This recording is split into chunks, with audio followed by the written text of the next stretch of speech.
All right, let's go.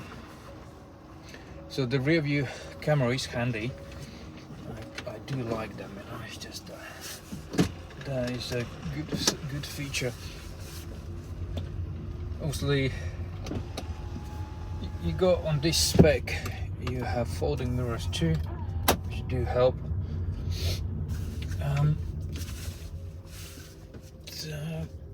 The seating position, the seats are quite good, even though just a basic trim with some fake leather on, but they're not the type of seats where you feel like after a long drive that your back hurts, right? Also on a GT line and a better spec or GTS, you have electric seats, etc. Some more additional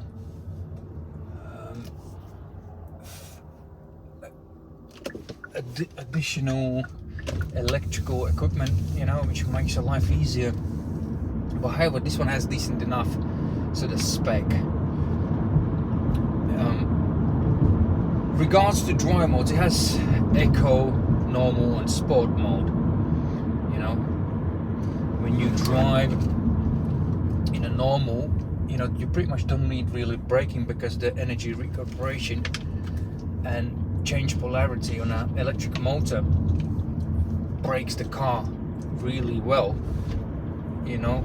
But when you select Sport mode, that sort of changes, and it's not that you don't have this sort of lag when you take your foot off, and it feels like it straight goes in a braking mode, you know.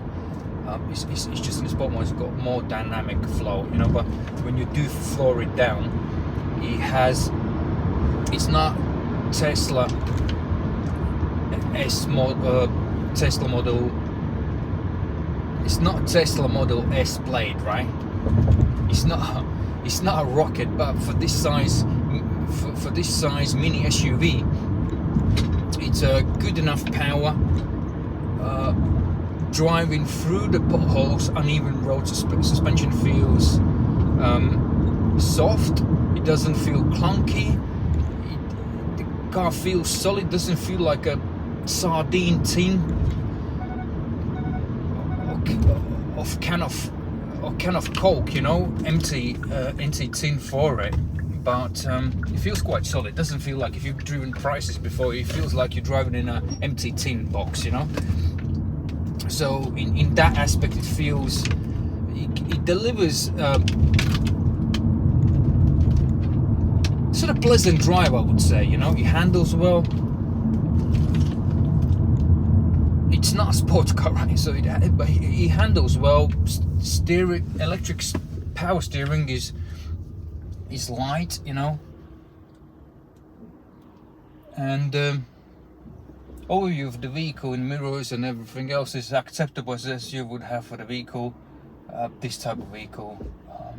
Don't see any kind of weird blind spots or anything like that.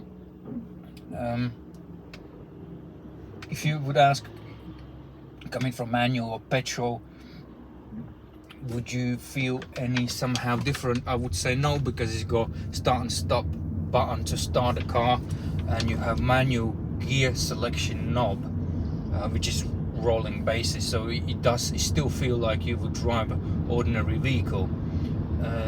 You would not feel anything probably different. It will be just sort of a bit more quiet. But now all the petrol engines with mild hybrids on the sailing modes, and even the diesels, they're reasonably quiet, you know. So there would not be much of a difference.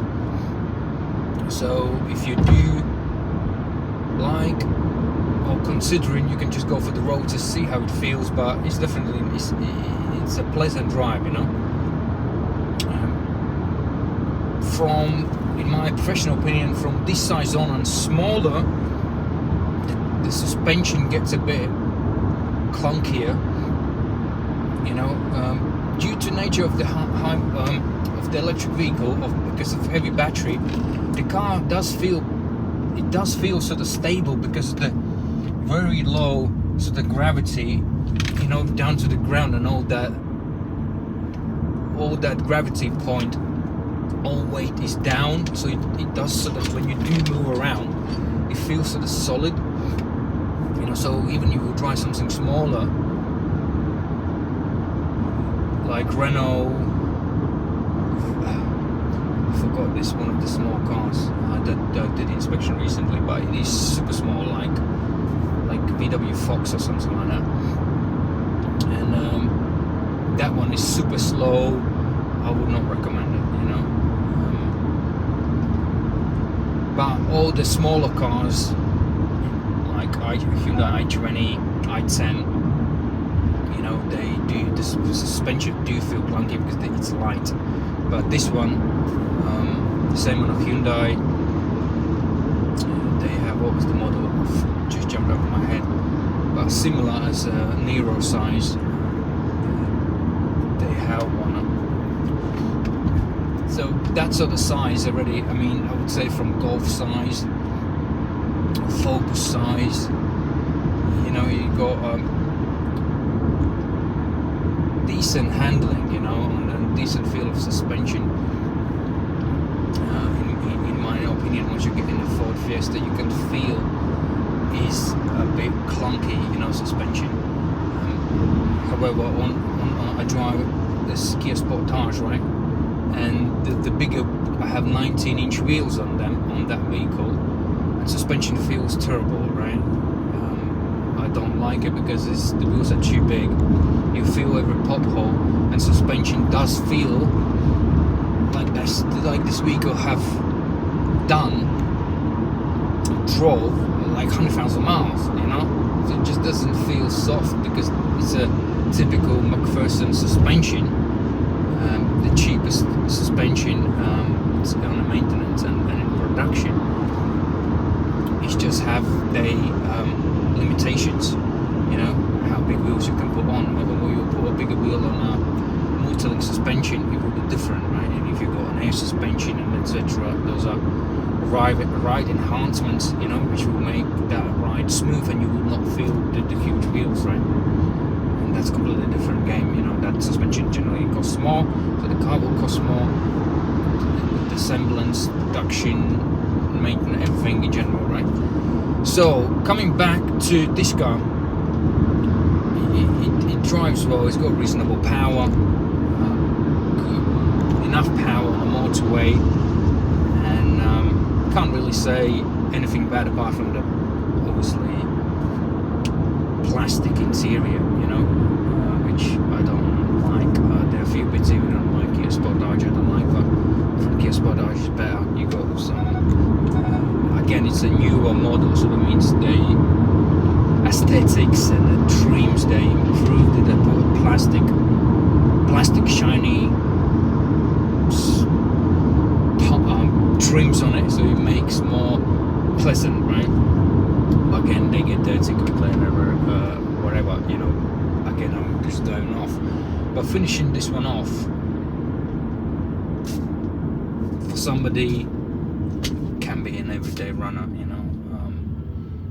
There's nothing bad I can say. Everything's there, everything works, it does the job, and the suspension and everything overall, dynamically, everything is, I think, done to the well enough standard, you know. Hope this helps. If you wanna get one, you know, you will not be disappointed, you know. See you next time.